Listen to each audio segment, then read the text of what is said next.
Hey, good morning, everyone. At least here on the West Coast. Good afternoon to everybody else, everywhere else. My name is Jason Flame, host of the Master Motivation Podcast, where I am excited, as always, to bring guests that are going to provide motivation, inspiration, and education. And today, our special guest is Mr. Kaleb Plank. He is the owner and head coach of Inferno Martial Arts in Northwest Arkansas.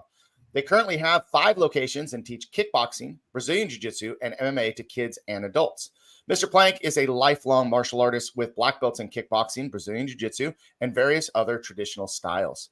Mr. Plank also has a passion for training law enforcement officers and agencies that was inspired when he became a certified law enforcement officer 12 years ago with the Benton County Sheriffs Office. Mr. Plank's leadership influence has been spreading beyond the mat, as he has been applying his skills to business consulting and entrepreneurship in recent years, which has brought him here today. Mr. Plank, good to see you and welcome to Master Motivation Podcast. Hey, man, great to see you. I'm just glad to chat with you because it's been a while with the world being kind of upside down for a few years. I'm excited to catch up. Yeah, absolutely. I think as I'm going back in the memory bank, we met and worked together in the Maya Martial Arts Industry Association program. Man, it's been over 10, 12 years that we were involved, right? And you've gone and done some great things, and you're coaching your school, and you've got all these schools and doing some mentoring for other schools around the country. My first question for you right out of the gate is, what is your motivation as a coach, as an instructor, as someone that is leading others? What gives you that motivation? Really, it's evolved over time, because when I was younger, that motivation was definitely being the best person on the mat, where it was like, look what I can do. Look how cool I am. But that really evolved into when you see the personal growth that people can achieve and what people can accomplish that they didn't believe was possible. And I think you start out being motivated by your own progress of surprising yourself, what you're able to achieve. Then you start being able to help others achieve what they didn't think was possible. And then you just start trying to scale. So I really look at my main motivation is making sure that I don't miss people, that I'm able to crack open every opportunity I can to help people grow, move forward, accomplish their goals, whether it's on the mats, off the mats, just whatever I can do. And that's the struggle that I really am attracted to every day, that just keeps me hungry. Mm-hmm. Well, it's funny that you mentioned the first thing, the motivation of being the best person on the mat. I can remember being a young teenage black belt and instructor and wanting all eyes on me. And it took some time to kind of get over myself to now realize, okay, well, now let's start raising up that next generation. Let's start raising up those other students around me. And then it became, let's raise those people to now teach other people. And the cycle continues, and that's how what you're talking about, scaling and having a bigger impact, within your school or within your community. So let's kind of go back a little bit and get some more backstory on where you're from and like kind of where you grew up, childhood stories, maybe things that helped shape your life and your mindset as you were maturing. Yeah, I was born up north in Idaho, but we moved to Arkansas when I was so young. So I'm an Arkie through and through. Grew up here in the country doing redneck stuff. My dad was a martial artist. He was a judo karate black belt. He was in the military, Green Beret. So like the culture that I was around was one of discipline and, whatever you're into, you're all the way into, and just kind of that hardcore side of how you go after things. And so when I was younger, I was always wanting to be the martial artist. I always wanted to go out and learn all the techniques. And he actually played it really smart because I had 2 older siblings. So he had figured out by the time I came around that he kind of was like, well, I can take you somewhere for some lessons, but I don't know if I need to train you, well, I'll show you some things. But like he kind of pulled back and didn't lean into it to where it was like really pushing me and kind of like pressuring me. So I was always chasing him. I'm always jumping off the couch onto him, always trying to wrestle. And so that was kind of what made me hungry to be a better martial artist. And I do remember my first karate class when I was like maybe 6 or 7. And it was at Master Owen's Karate in Russellville, Arkansas. and dad had been training me a little bit at home. I go in my first class and we do some kind of sparring drill, probably one steps. I mean, we're little kids. And I just didn't even blink an eye. And I grabbed this kid's gi, kneed him right in the gut, elbowed him in the face, and threw him down because that's what my dad had taught me to do at home messing around. And that was not okay. And I learned very quickly that that's not what martial arts was about. That's not what class was about. And it was really hard for me to kind of adjust from being around an ex-military father that's always talking about things in a little bit more serious aspect and into something that's like a group learning. You got to take care of your training partners. You know, like these are the people that make you better. They're not your competition. And because I'm just a little kid, I don't know anything. And yeah, that was definitely one of those embarrassing moments for dad. Well, that's pretty cool that you remember, your first lesson or, early memories. Cause, a lot of us did start when we were young kids and now as older adults, sometimes we forget more than we ever even learned, so to have some of those memories stick in our head is pretty cool. Now, you mentioned your father was in the military, and I talked to a lot of martial artists and they come from that background. My grandfathers were both in the military, but my father, my uncle were not. Lots of friends, had military fathers and families, and that theme of discipline, kind of the hard style of parenting. Tell me a little bit about coming up with dad being a military. Yeah, it was definitely one of those value situations because he was done with the military by the time I was old enough to be aware of what was going on. And it was just really more of a not so much pressure on me all the time, but it was if you chose to commit to something or if the right thing needed to be done, we did it no matter what. It was like brushing your teeth. Like it was not a negotiation. It was you committed to this. We're going to go all the way through. You're going to help the neighbor split wood. You said you would. So you're going to go work harder than anybody else. This person needs help. We're going to go help them. You want to do martial arts.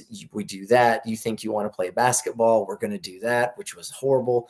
And I was just, so I learned how to pick and choose what I was interested in because there was the finishing part in mind. Like I knew if I committed to this, I wasn't going to be able to deviate easily, if at all. And so it really helped me learn how to weigh consequences at a younger age to where I would be able to evaluate and say, do I want to sacrifice, the next year of my life doing this, which is extremely difficult when you're a little kid. So really when you're a little kid, you're comparing what are the rewards? If I go play basketball and I have to practice every single day and I go to the games and we might get a trophy at the end of the season, or if I want to go not do basketball and I'm just going to go ride four-wheelers every weekend and I get to have that freedom. So as a kid, it was really the reward basis that was making a lot of decisions, which shifts because as you get older, it turns into the punishment or the difficulty that starts making decisions. Do I want to do the workouts? Do I want to put in the work? Do I want to dedicate the time?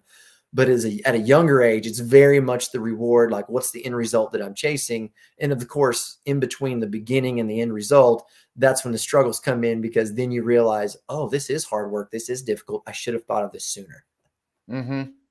So, as a martial arts school owner and instructor, I'm sure that you face many times where you have students that are so interested in instant gratification and they want it now and they don't understand commitment and it's our job. It's part of what we do to help teach them, as a society. I think, and maybe I'm just up on a soapbox for a second, but I think that this has changed in the last several decades where it's kind of the level of commitment has declined a little bit. The parenting style has changed a little bit. I often hear parents, they bring their child for an introductory lesson and we do the whole deal. And at the end of the lesson, they look at the child and they go, well, Johnny, do you want to do karate? And I'm like, I can't believe they just asked their child to make this really important decision. But, the thing is that we understand what a big decision this is. They kind of just look at it and it's kind of another thing. So again, my question is, how do you deal with parents and students that are always looking for that instant gratification and those students that are really challenged with sticking to it, that commitment that's needed to achieve goals? I definitely could get on a soapbox about the shift and change in society, but Mhm. honestly, what I look at is how do I navigate current reality? And so this is the current reality, because we're in a world of, yes, instant gratification, but we're also in a world of instant answers and resources, to where if you told a kid you need to go to the library, look through the encyclopedias and go through the process, of finding information through a card catalog, that would be so inefficient, ineffective. Like, nobody wants their kid doing that. Though there is a lesson that could be learned through that, that's highly ineffective. So when it's like, no, go get on the computer, get on the laptop, get on the iPhone, iPad, whatever electronic device, find it instantly, talk to AI, they write your paper, we'll fix it and adjust it so it's not plagiarism. Like, just the world is changing, evolve. So here's what I look at is framing the human condition, because human beings, though, like, we are changing, evolving, society shifts and all that, at our core, we are still the same operating system. And the main key of that is we have to understand what drives human behavior. And I look at that as people feeling successful, students feeling successful, or at least being aware of what steps that they're taking and having like check marks. Like, I know I'm walking in the right direction. So instead of Mhm. just saying, keep walking up the stairs till you get there, we color code the stairs. So it's belt levels. And then we put stripes on those stairs so that way they know that they're almost to the next color code. And then I try to have the conversation with parents and kids and even adults. We need to redefine what success is, because, like you said, when people come in, they have no idea what martial arts is going to do for their life, the impact on their family. Like, these children are going to be raising their grandchildren, telling stories of, whatever coach was on the floor and how they treated them, or how they perceived they treated them, and what they taught them in 70 years. So that impact matters. So we look at, how do we reframe the success measurement from both a family standpoint and a student standpoint? Because if I go into Brazilian Jiu-Jitsu and it's like, oh yeah, what's the goal? You got to make people tap. Well, you're not going to be successful for about 2 years. And your average person in the world usually is not typically doing something for 2 years with 0 degrees of success. Mhm. But if you can change their framework of how they measure success, it is minutes on the mat. How many times could you get submitted? How many positions did you get put in? How long were you stuck underneath a full mount? Or even in kickboxing, how many jabs did you get to throw today, even if they were incorrect? How many rounds did you get to spar?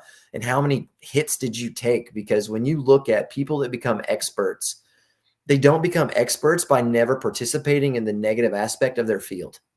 It's like, I don't get good at jujitsu if I never get tapped.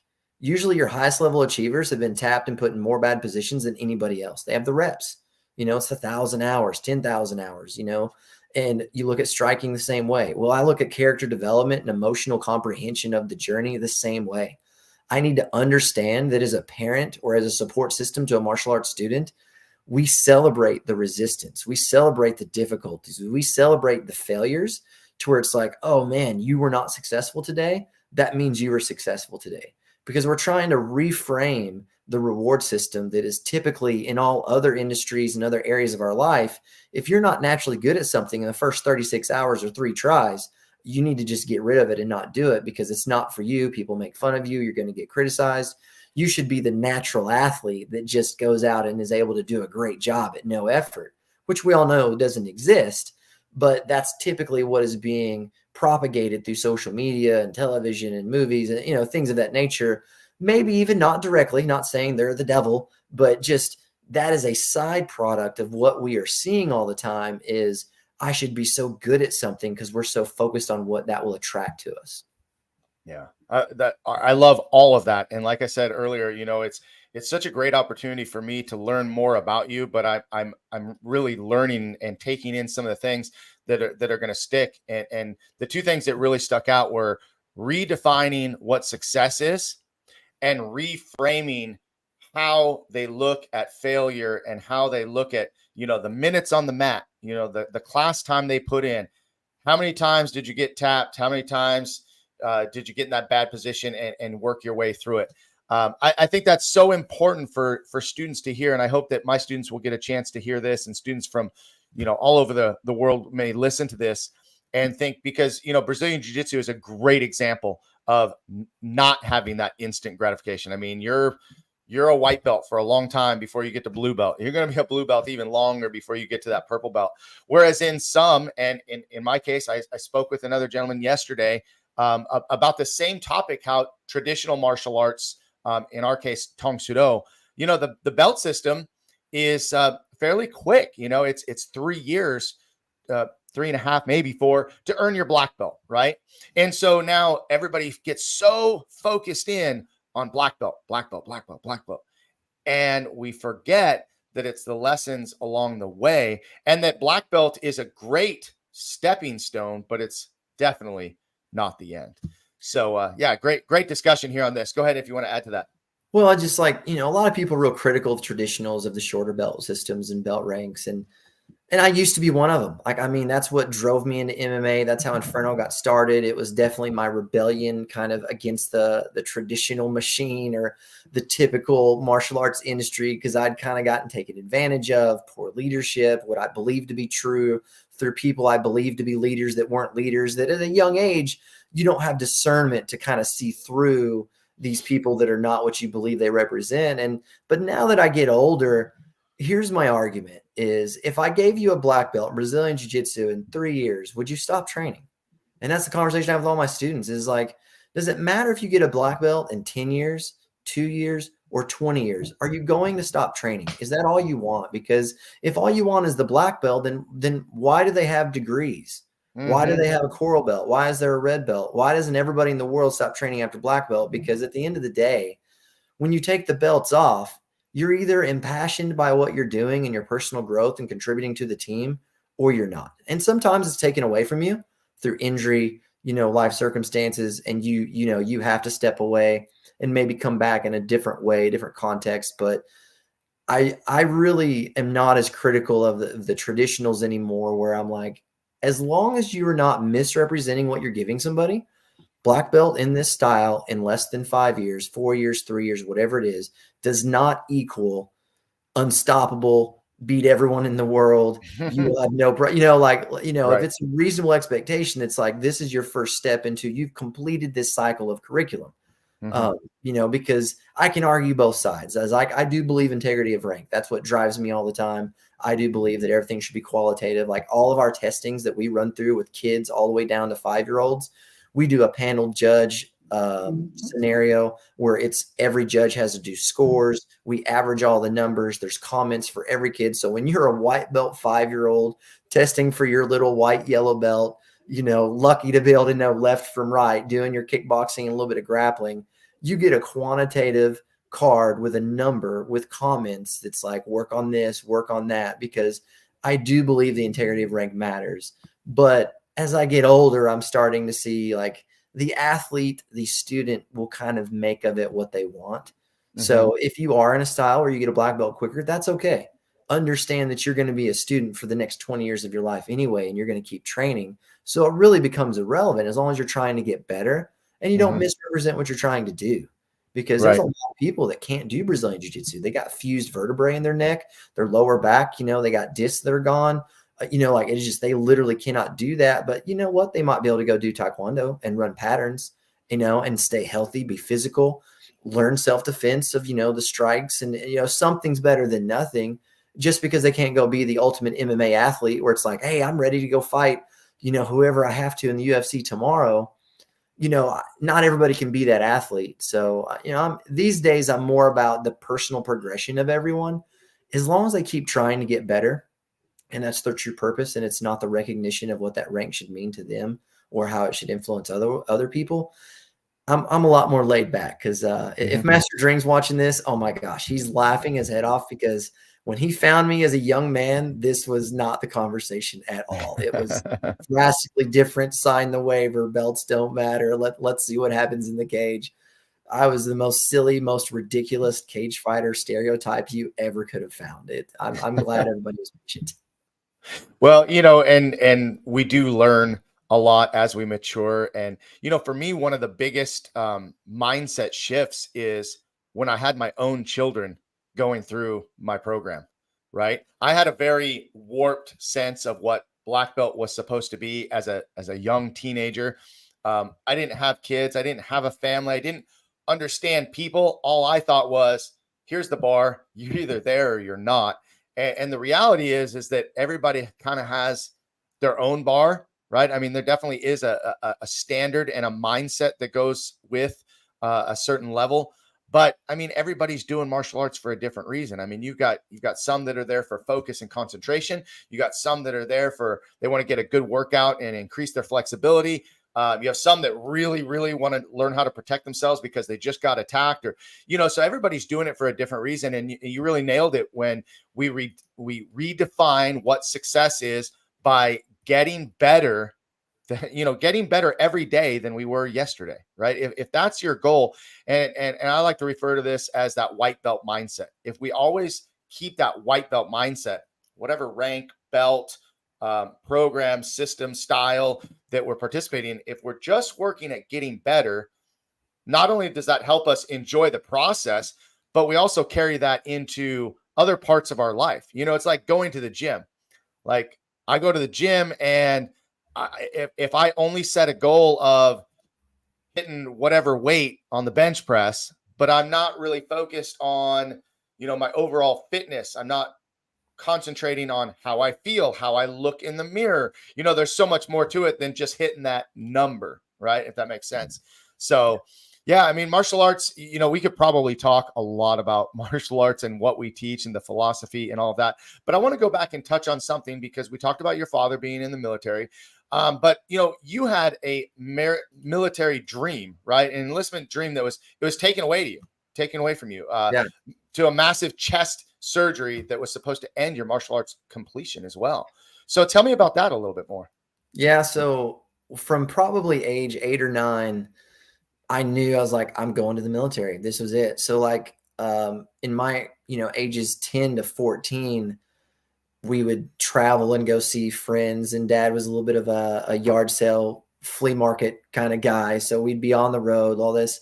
Well, there'd be these surplus stores. Well, I was buying these military manuals, at a young age. And so that's what I'm reading for entertainment as a young teenager, is all these military manuals, because I was just so intrigued by that structure and that, what I'm going to do and, what dad was doing. And, like, that was just everything. I gave no thought to anything else. It was like, man, I'm going to the military. I was barely 16 when I talked to my first recruiter. And of course, he told me everything was going to be fine. The military is going to do this, they're going to do that, because I didn't quite understand how it works now. So I'm just like, oh, this is perfect. They're going to pay for college. They're going to take care of this. They said that martial arts is going to help out so much in the military, because they're humoring a kid that's just harassing them on the weekends. But I kind of kept on this loop where I'm like, this is what I'm doing, going to the military. And I had what's called a pectus, which is an indentation of your chest. So, I had a little bit of an encavement, and I never really noticed it was a problem because I trained hard. I mean, I went to class, I was running, I was in shape, and I was a smaller kid. So I was a little bit short, late bloomer. So I was like 5'6", 116 pounds, younger teenager. And I'm just like, got these dreams and aspirations of being Rambo and gonna, join the SEALs, be a recon, special forces, all the things, watching all the movies. But I was also putting in the work. Like, I legitimately was reading and studying these military manuals and discussing with dad. And I was trying to make as many resources as I could. And then finally, we went for a yearly checkup where they check on my chest, things of that nature. And they got this new machine down in Little Rock where they kind of box you up and you breathe through this deal, and they suck the air out of the deal. And they were able to see that my lung capacity was affected by probably like 15, 20%, so, enough to where they were like, this could be a problem, because they had identified that I was probably still growing, because like now I'm 6'1", so they were like, look, he's probably still growing. He's kind of a late bloomer. So like, this could be a problem. So we need to address it. And so I didn't think nothing of it, because I'm like, oh, cool. We'll get this lined up, because I still believed you go to the military, they're going to fix whatever problems you got. And so, not even thinking anything of it. At this age, I'm still 16, maybe even 17, dumb kid in high school. I talked to some recruiters all like, oh yeah, man. I mean, if there's something medical that needs to happen, whatever, you enlist, like, they take care of it. So I'm still just shoulder shrugging, thinking nothing of it. And then when it comes time where the doctor says, yeah, we need to go ahead and get this scheduled, that's whenever I was a senior in high school. So the discussions with military recruiters and things, it gets a little bit more serious. You start filling out paperwork. Well, that's whenever I learned that as soon as they saw me, like they told me, they're like, man, you're not going to be able to do this. Like this condition like knocks you out. We can't do anything about it. It's not like you can enlist and then we take care of it. Your dad's insurance is going to pay for this. And, you're not going to the military. And so I was just in such shock, but still that plank focus of just, you know what, I will get this surgery and I will find a way in. Like, you might say no now, but because I was so ignorant, like I didn't understand how the system works. I'm thinking, well, if I get in really good shape after this surgery, they're going to be like, oh yeah, come on in. So I still didn't even think anything of it. And I graduated high school, and I mean, it was like 2 days later. I scheduled it as quick as I could because I wanted to get it over with and get into recovery mode, get back on top, get back on track. And the closer I got to that date, the more I talked to people and started to realize that military was not going to happen. And I did not put my focus into school from a degree of going to college or any other opportunity. I had never considered anything else in my life. So I go have this surgery. I can't be in a car for a year. I couldn't talk more than a whisper. I couldn't move myself. It was really difficult to breathe for about the first month. So I pretty much spent the first month sitting in a recliner, staring out the window. We had dial up technically, like on a computer downstairs, but there was nothing to do because I couldn't move myself. So I just didn't have access. And like I said, we were out in the country, so there wasn't really much television. So I had a lot of downtime for about a month. And then I was able to kind of get up and get mobile by myself, and wasn't supposed to drive for first year just because, my chest was so vulnerable. They're like, hey, Kaleb, if you're in a car wreck or if something hits you, you will die almost instantaneous, because you could see my heartbeat through my shirt because it was all still loose, and they put a wired metal bar in there. So, I was in a pretty, fragile state, but man, I can't sit still. So by month 2, I am just chomping at the bit. There's nothing to do. I can't do anything. Like, getting up to walk to the other side of the house is like a major chore. I'm having to breathe in this big plastic thing to measure my lung capacity, because if it's not at a certain threshold, then, the doctor's like, we'll have to go back in. So I'm, terrified of that. And so I'm working on this rehab with as limited resources as I can. And finally I was like, well, what am I going to do with my life? And all my friends were going to colleges and going to chase careers. And college was started in August. I did my surgery in June. So I talked to my parents and I said, I can't sit here. I can't do this. I've got to do something. And well, why not try college? That's what everybody else is doing. So I went down and went to a local college. I remember it was $1,600 for the first semester because it wasn't really a great college, but it was a start. And it was funny because I had to take 3 remedial classes just so that I could go to this school in math, because I was not very good at math. So I was taking all these courses trying to get up to speed so that I could even go to the regular classes. So I was very behind. But I just leaned in like I did on everything else, because it's like I couldn't physically do anything, but I could mentally do something. And doing something was better than nothing. So I just started into school, catching on. And I can remember when I finally was able to take college algebra, I still passed with a D, which wasn't basically passing, because the irony was about the time I figured out math, because I remembered I made an A in a math class like the next semester, some kind of calculus or something. So I finally was figuring out math. Well, when I went to graduate, I had done a double degree with a double major, and in the degree audit, they were going back through and they were like, you have a D in college algebra. That means you're ineligible to graduate as a 5th-year senior. And I was like, wait, what? So that turned into a whole mess of having to negotiate my way through that. And luckily I had some good supporters there, and in my transcripts looked good after that, where I kind of figured out the system. And so I was able to get out, graduated, but it was close because that college algebra almost came back to bite me. It was tough. Wow. So college was never really the goal, though. Like, your goal was to go to the military. You had this surgery that prevented you from doing that. You took some time to figure things out and decided, I'm going to go to school. When you decided that you were going to go to school, what was the next step that you were planning, and kind of lead me to the path where you got involved in opening a martial arts school? The irony was I knew I would do martial arts forever, no matter what. And if the military was taken away, that was going to be my priority. So when I went to school, I was like, what do I need to learn to where I can run a martial arts school? So Okay. I went right Wow. into business as a major and was like, I need to learn business because I'm going to be doing business in the martial arts world. And I also, I was minoring psychology at the time just because it interested me, because as an athlete, as a coach, the things I'd been doing up to that point, I wanted to get better and understanding people, understanding myself. And then as I got deeper into the business and starting to figure out the system of the school, I was like, oh man, I can double major in this business thing and pick up some more accolades, because I started learning that the world values that. That's kind of like a key that can open some doors. And then there was I started doing more research, and I found, well, I can get a degree in psychology with literally just another semester, so then I'll be coming out with 2 degrees. If one's good, two's better, right? I looked at it like black belts. I was just like, oh, well, I mean, you got to get your next degree. And Right. so, I'm balancing this as I was completing school and starting to grow and mature a little bit, because it took me about 3 years post-surgery to get back to being an athlete, because that was really difficult. The first year was definitely hands off.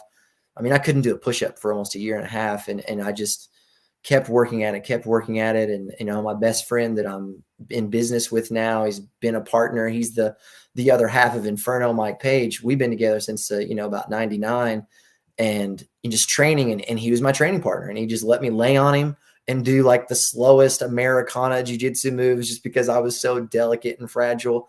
And he just let me get the reps, and then it would just build and it would build. Then we were doing jump rope in the carport, and then it was a little bit of weight training. And then I was able to like kind of hit mitts a little bit, and that's how I got into some of the softer styles. Cause like I did Aikido when I was able to be mobile as rehabilitation, because like I couldn't do any striking. I couldn't take any impact. You couldn't lay on me. Like I was still real delicate.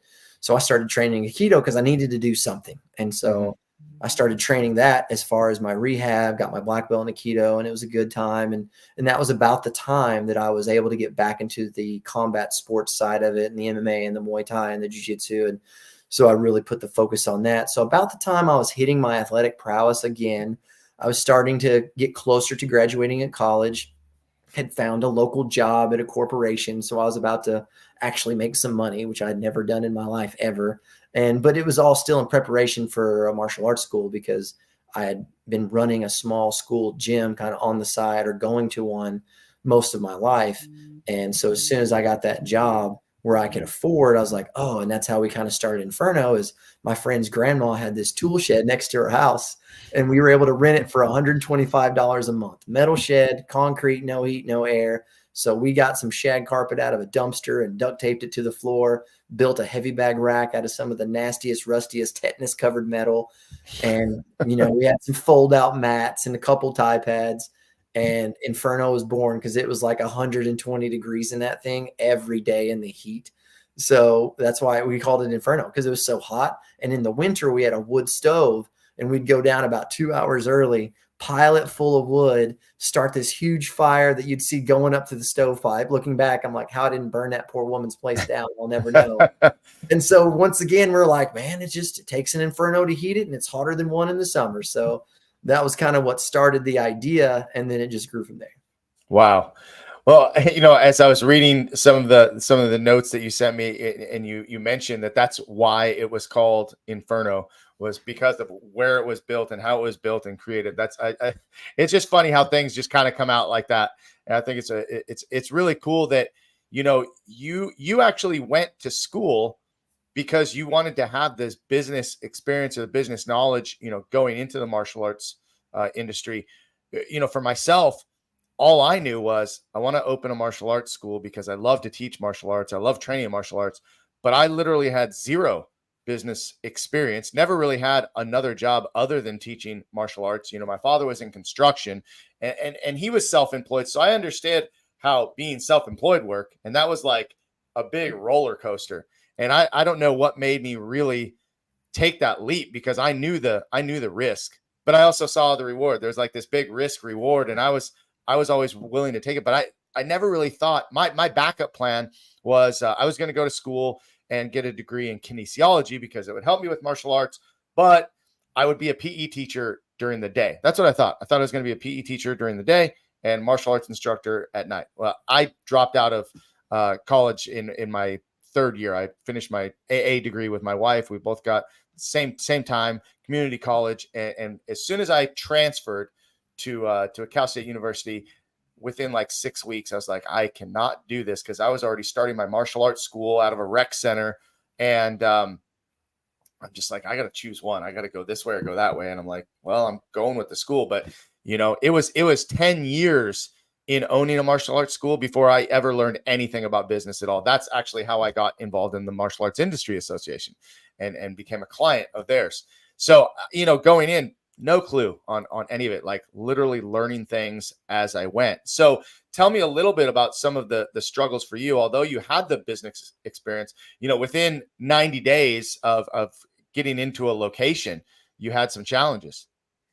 Yeah, because to talk about the education thing, you actually were thinking more ahead than I was, because my reference for martial arts schools was you go train there and they go out of business in about a year and a half. So all I had ever done is been part of martial arts schools that were failing.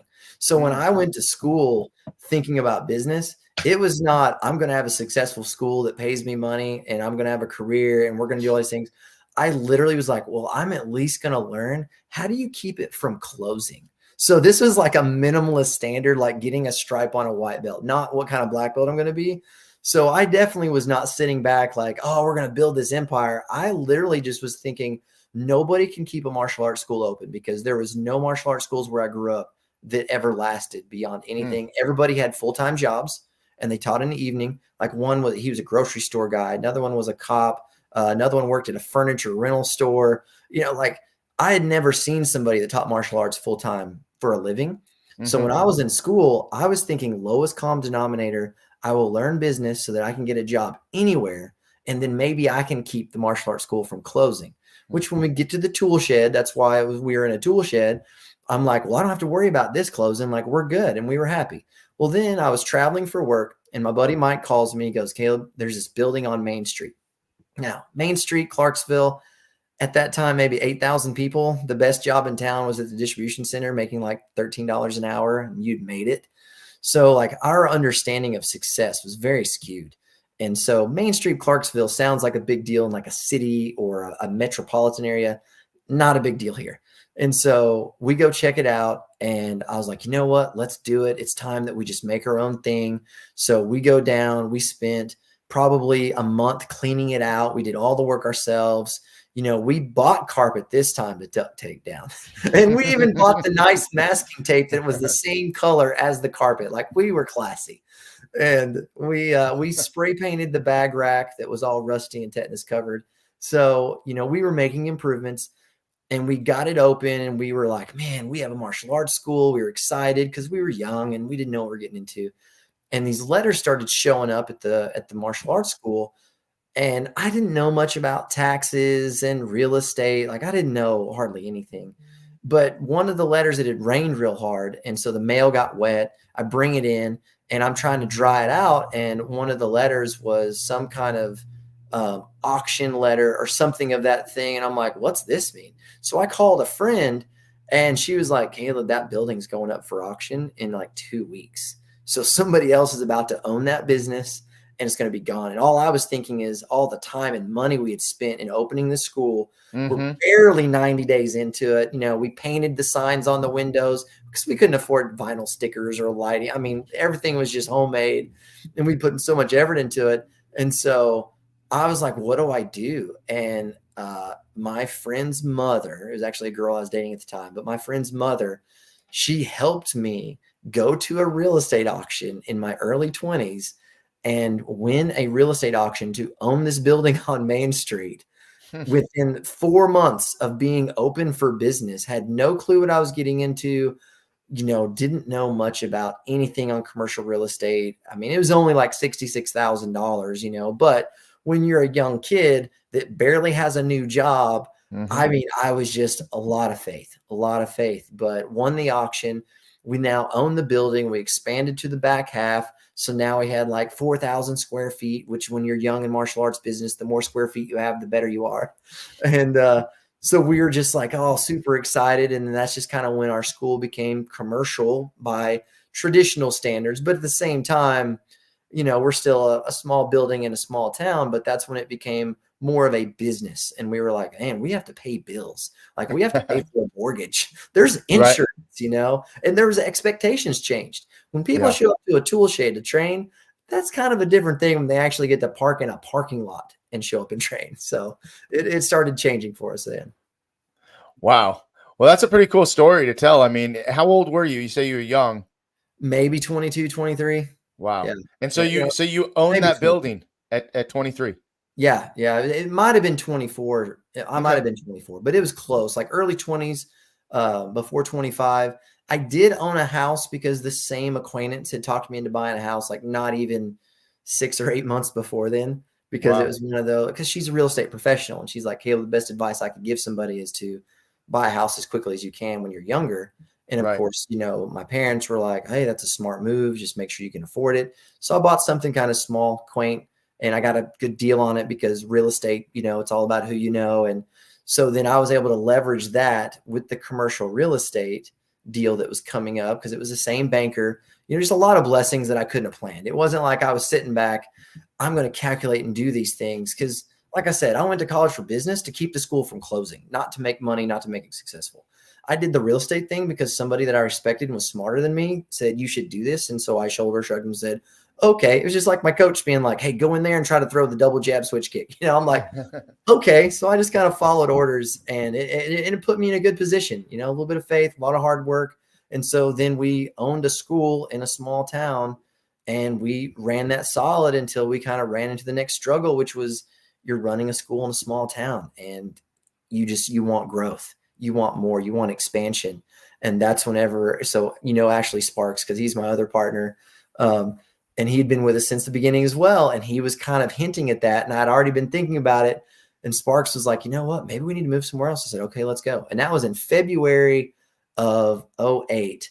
We moved, relocated, quit all the jobs, moved into a rent house in Bentonville where I'm at now before May 1st. Like I signed a lease by March when we had the discussion in January. So we once again left everything, jumped in. There's 7 of us living in a rent house and a little dog in Bentonville. And, we showed up, tried to find a landlord, and it was just a different dynamic because, Northwest Arkansas is a little bit more of a city metropolitan, especially compared to where we came from. So once again, blind leading the blind, a miracle. I talked to a guy who actually owned the building instead of a real estate agent because anybody else would have laughed me out the door. And we talked for a couple hours over lunch and he was tickled at my eagerness and ignorance and having no clue. And he's like, Caleb, I've been doing this a long time. And you know what? I think you just might be crazy enough to pull it off. So he built out the building. My rent went from $600 a month for a building I owned to over $6,000 a month for rent. Had no idea how I was going to pay it. We had 0 students. We didn't live in the city, but we were just dedicated and vigilant. And so we just piled up there and we just leaned in and just went around and shook every hand we could and just hustled and hustled and hustled. And what eventually, made it work? What were some of the things that, I talk to people all the time about, starting a school with 0 students is got to be the most, the only word I can think about is stressful, right? You're just like, oh my God, I'm at 0 right now. And I've already got, rent payments due and utilities and, we got all this stuff, what were some of the things that helped you make it work? I can really simplify it is the irony of the small town, backwoods, redneck, hillbilly, Arkansas environment that I was in is what made me successful because it was all about the people. Everything I could do to invest in people, help people, the local schools, the local boys club, law enforcement, like anything I could do to invest. We would go do PE teacher for a day. We would do school talks. We would go do anything we could to contribute. If they had a booth, we'd show up. I remember taking donuts and school supplies to a few of the schools before the school year and just encouraging the teachers, just being like, look, guys, we appreciate what you do because we're in a similar business and we know it's hard, it's difficult. And we just poured into the community beyond the level that you can fake it for, kind of the PR and, to look good. Like, I mean, it was hard work, very hard work. And people that are in that industry of building a community, public service, they respect that. And that really, I think, was our pivoting point where people were able to see, like, no, they're here to help. They're here to help. They're not here to get a bunch of students and just, use us for resources. Like they're here to help. And it was just leaning in, hard work, early mornings, late nights, and just constant hustle. Because if we had nothing to do, we'd get paranoid and freak out and we'd go find something to do. We'd call another school. We'd go find an event. We'd go donate time at, a sport event, or just anything we could do to just help the community. And we partnered with a lot of counselors because, man, there's nobody that loves those kids more than those counselors. And so we would just go in. I'd be like, what do you need? What can we do to help?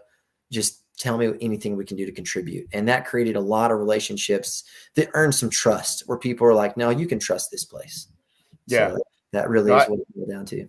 I think that's really good advice. And especially for martial arts school owners that hear so many of the different, all kinds of different advice from consultants and people in our industry. I remember, early in my business, everything was word of mouth. Like, I just thought, if I teach good classes, my students will talk about it and they'll bring people in. And like, that works for a little while. That works only so far.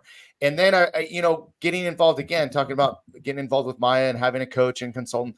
I remember Keith Scott talking about, partners in education and bringing in the donuts and doing all this stuff. And I remember when we first started doing it, I had a lot of the schools and I had a lot of the other people that were in the community kind of looking at me, kind of side eye, like, is this genuine or is this just a way to get new students? So we went through that phase of, I don't necessarily think that we were faking it, but I think that we were doing it for a little bit different purpose. I think that we were doing it like, okay, this is what I was told works, so I'm going to go do it and see students start.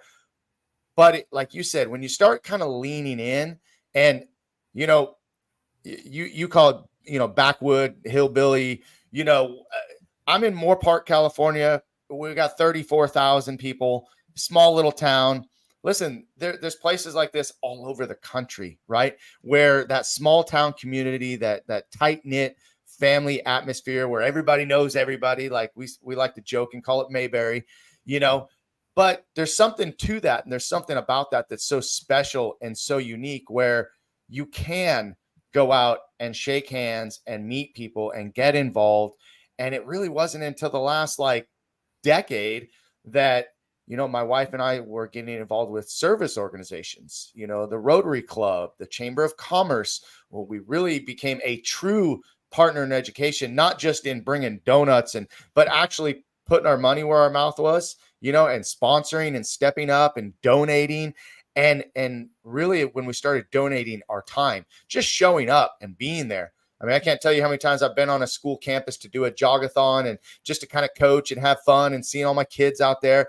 A lot of the things that we started doing, we started getting involved because our kids were in our school. So that was kind of our way in. But now I realize my son is 18, my daughter's 21. They're both in college now. But I got hundreds of kids in my karate school. I mean, they're all my babies too, right? And so it's a great way to really give back and get involved in our community at a much higher level, above and beyond just the martial arts school and benefiting the business, just really benefiting the community. Now, you've done this as well, and you've done all these things, but you've got a great relationship and you've worked with law enforcement over the years, and you've gotten involved yourself as a law enforcement officer. So let's talk about that experience and how you got involved there. Well, as the martial arts guy, local cops, hey, can you come train us? Because when I was back in that small town, 19 years old, can you come train us, do some stuff? So I show them all my moves, all the cool stuff. And so I was training law enforcement for probably about almost a decade before I had the opportunity where they were like, hey, man, you can go through the academy, which technically was the academy. It's like this part-time 2 course where like you can get certified as a legitimate cop. You'll have a gun, a badge, you'll go out on duty, like you will do the job. And for that first 10 years, you're training cops as a young man and all that. You're kind of like, you're glad to help and contribute, but you're getting way more out of it because I get to go play with the cops and we're doing role plays and this and that. But my comprehension of what they actually have to do on the job and what they have to achieve was still so far from reality. And so whenever I'd moved to Bentonville, this opportunity came up and I was a little bit older, so I had some maturity and I was like, you know what, because I was falling in love with doing a good job. And I was like, you know what, no better experience than real experience, just like being a fighter, like being in the ring, being in the cage, being on the mat, like that helps you be a better coach. Not always required for some, but it helps. And especially for me. And so I took this opportunity. And I will be honest, the first part of it is like, man, I get to go do cop stuff for real. I was so excited. So I did my thing and they were so flexible because this usually takes like a few months. And I told them, I was like, guys, my schedule and my work thing. So they compressed this thing down where it's like 8 hours a day for however many weeks, but they compressed it down for me to be involved. So I completed this, got sworn in. I was like, oh, this is awesome. And I expected more training, like, okay, here's how this thing works. And they have a system that you go through, but it's difficult to get it done because, there's some structural issues with how the industry operates. Because everybody's like, oh, cops need more training. They're correct. Cops need to do a better job training. Yes, they're correct. But there's some other structural issues of how the industry works that are struggles. So I'm being a part of this system now, and I can still remember my first day on call. I jump in a car. We're headed to get somebody that was doing drugs or something highly illegal. Guys are talking on the radio. We're going to go to this spot where there's this deal going on. I have zero street experience. I know very, very little besides what's in the book and what I've been taught. Mm-hmm. And we show up to a Walmart parking lot because the deal had changed and that's where it was going to occur. We're looking for some guy wearing this. People are cross-chatting on the radio. And I remember looking at my partner in the car and I was like, so what's the plan? And he just kind of laughed. He's like, catch the bad guy. And I was just like, oh, wait, what? I was so close. So I get out of the car. Stuff's going on. And there was these 2 guys. And I remember saying, don't move because we're trying to catch some bad guys. I don't want you to get hit by a car. And about that time, one of the other guys comes running through and tackles one of them because he was the bad guy. I had no idea. And I'm just talking to him like he's a civilian, like, hey, be careful. The cops are here, because I didn't know what to do. And because one, they gave me a little extra credit because they're like, oh, Caleb's been training this, because I'd been around these guys for a couple of years. But so their assumption of my knowledge, which happens in the martial arts industry, oh, I thought you knew, it caught me. And so it was really healthy for me to be back in that environment where I was very naive. And I went back to being a white belt, ask a lot of questions, studying, taking notes.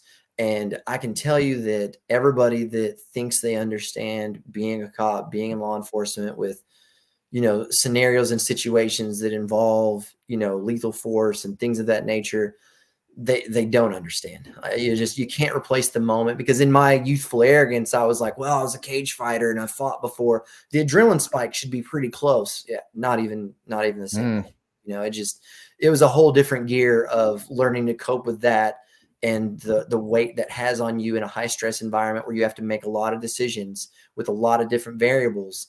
And it's challenging because there's so many moving parts, because in a ring, there's a ref, there's walls, there's another guy. And that's like, kind of it, there's rules. But when you're in a scenario where you have to think so far ahead in so many steps with, civilians and people and barriers and what ifs, it gave me a whole new respect for law enforcement. And it changed everything I did about teaching cops. I mean, it changed everything, because now I knew what they were talking about, because they always tried to explain it to me and I just couldn't get it. And now I knew what they were dealing with and the circumstances they're dealing with. And I was learning how this infrastructure struggle is, because most cops, there's this thing called flex time. It's like a made up term that basically is a way for cops to work overtime each week and not get paid for it, because that's what they have to do to keep the job going. Like there's not enough overtime budgets for these guys to put in the hours they have to do. Like they're so committed of having to go sit at crime scenes, doing paperwork, filling reports, going to court on their days off. They can't book all the time they have to do it. So they do a flex time where it's like, oh, I'll take a long lunch today, to where on average, I think most cops are probably working 3 to 4 hours unpaid extra a week minimum, just from doing the job, because they don't have the staff that they need for the functions. And so then when you look at the training, they're so understaffed most of the time that it's hard for them to get the good training, because these guys want to train. They want to be better. But like, what are you going to do? Take 2 patrol cars out there so people aren't safe and there's not people out handling, business so that these guys can go train? It's like, that's what they do as much as they can. But, there's just some other issues that I've learned from the other side of, personnel struggles and budget constraints and just perception of how it works that creates challenges that, man, these guys are trying to do a good job. They really, really are. It's a hard job. There's no way I think that I could be as successful as they have been full-time doing this for a career. Like, it truly is admirable, because I've learned so much, and, I don't do as much out on the street anymore. For about the first 7 or 8 years, I did as much street time as I could, with a lot of, the adrenaline type stuff of a little bit higher risk and things of that nature. But now I spend most of my time on the training side, trying to help bring in good quality programs and vet quality training programs, go train where I can to assist, whether it's firearms instructing or defensive tactics, or, trying to give them, legal perspectives through what their job is, and just reminding them we're here to help take care of people. And sometimes that gets dangerous, and we have to be able to handle the danger while you're taking care of people. And it's really an impossible job that amazes me what they're able to accomplish, especially being on the other side of it. It definitely changed my whole perspective. Yeah. Well, as you're talking about your experiences, it reminds me and just solidifies my respect for law enforcement. We have in our school, we have several law enforcement officers that train with us, because like you said, they want to get that extra training outside of their normal training. And sometimes they don't feel that they have enough, or that they get enough.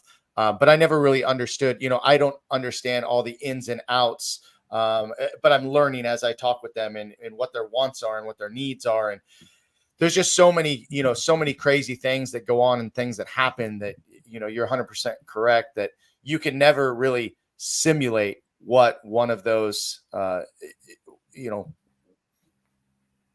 times might be. I was just in Texas actually this last week, and we were at the state fair, and we got home, and within less than an hour of being at home, we see a report that there was a shooting. And I was like, man. And, my son and I both, we've been training Krav Maga, and we do a lot of scenario training, and we do a lot of active shooter situations, and we do gun defense, and we do all this stuff. But, I've never been in a live encounter. Right. Mm-hmm. So then the questions start running through my head. What would we have done if we were there? And we really just had this conversation of, okay, we knew where the exits were. We knew where the areas were crowded. We knew where there was cover. We knew, like, and some people ask, well, would you go after the gunman? And I'm like, if they were right in front of me, maybe. But if they're over there, no, I'm getting the hell out. Like, my job is to get everybody that's with me. And we had a pretty, my brother, myself, our families, there's 9 of us total. And I just kind of kept running it through my head, 9 people, and only 2, maybe 3 of us are going to have the sense of be able to give direction, take direction, move quickly, all of these things are running through my head. And I'm thinking, man, cops go through this stuff like on a daily basis all the time. And yeah. I know this might sound silly, right, to kind of tie this in, but one of my favorite shows that I'm watching right now is The Rookie. Have you seen the show? Heard the show? I haven't. So it's about a rookie cop who he's actually a little bit older, and going through the training, and we're seeing them on the job and all this stuff, and like I don't know what's real and what's authentic. But I'm like watching these scenarios every time in the show, and I'm like, man, what would I do there? Like, what am I supposed to do there? What can I do there? And it's just wild, though. It's wild to imagine that type of adrenaline. I just could never truly understand it. And that's why I have so much appreciation for people like yourself or any other law enforcement officers, military, first responders that put themselves in situations. They choose to put themselves in those situations to save and serve, protect others, right? I mean, crazy. I mean, it is. And, one of the biggest things that I took from it was what you perceive that your perception would be is what changes when you're in the situation, is like, because it's kind of like the, couch quarterbacking, after sporting events where it's like, right. Well, why didn't they just do this? Is like in the moment, there's so much of a stimulus overload of the what if scenario. Like it is just so much more than I had ever dreamed it would be. But honestly though, it's like those situations were overwhelming and terrifying and scary. And, they say courage is in the absence of fear, but just able to overcome it. And it just, you gotta go. You have to do the job. And what I took from that was a better way of training and educating, especially in the law enforcement lens. And this whole thing was inspired by, my coach, Danny Dring. He'd been doing this for like 10 or 15 years at that time. And he was like, Kaleb, you need to get involved. Like, this is what you do for a living. This is valuable. You can help. You can assist. The community needs you, and I'm like, okay. And then they're like, Kaleb, you're going to get to go out and like do cool stuff. And I was like, oh, okay, then I'm in, so just, initially there's some cool factor to it. Cause you're like, I get to learn new things. We're going to be doing stuff. I get to learn firearms, I get to learn all these other things. But then along the way, just like with martial arts, you start seeing the bigger picture and you're like, you know what? The community needs help. These officers need support. Like, I'm going to contribute because I can and I must. And so then it becomes a little bit of an obligation, because if you don't do it, who will? And, like these are the people that are supposed to be protecting not only their families and families where you're at, but your own family. When my wife and baby's out there, these are the people that are supposed to be keeping them safe. And, when you get to know these people and their families and their circumstances, like you care even more because you want them to go home. Like one of the most impactful situations I had was one of the local guys. He had trained with us for a long time, but he'd never really done like the fight thing and had never really done the aggressive training. And he came in one day, he was like, I need to talk to you because this thing happened. We were arresting this guy. And then he started to struggle and he kept trying to get to this door and it was weird. And he kept just reaching for this door and I was just trying to stop him and pulling him back. And it was so hard. And he's like, man, he grabbed the door and I was able to get his hand and I was able to get him pinned and get him in handcuffs. And he's like, I looked behind the door because he's like, it just seemed weird. And there was a loaded shotgun there. And he's all like, I cannot take the risk of not coming home to my family. He's like, I want to do the sparring. I want to do the MMA, like whatever I need to do to get the most serious training I can do. And so that was a pivot point for him, and now he's moved up in the office. He's becoming a guy of some higher rank and he's always pushing the better training programs. Like we just brought in this. So SSGT is a training program that Johnny Lee Smith created like 20 years ago. And he's a very decorated martial artist. He was actually on a funny TV show, but he's, decorated jiu-jitsu guy. He was a big time boxer, karate fighter. Like, I mean, he's the real deal martial artist. And so he's been running this training program for many, many years. And one of my guys has been training with him because he was a cop in Fayetteville. And so him and Jason have this program. And they go across the nation training cops. And so I've been helping them kind of get their program into a lot of agencies because it's one of the better programs that I've been able to see. There's a lot of great ones, but this one is able to check a lot of the boxes that I was able to identify training law enforcement for so many years.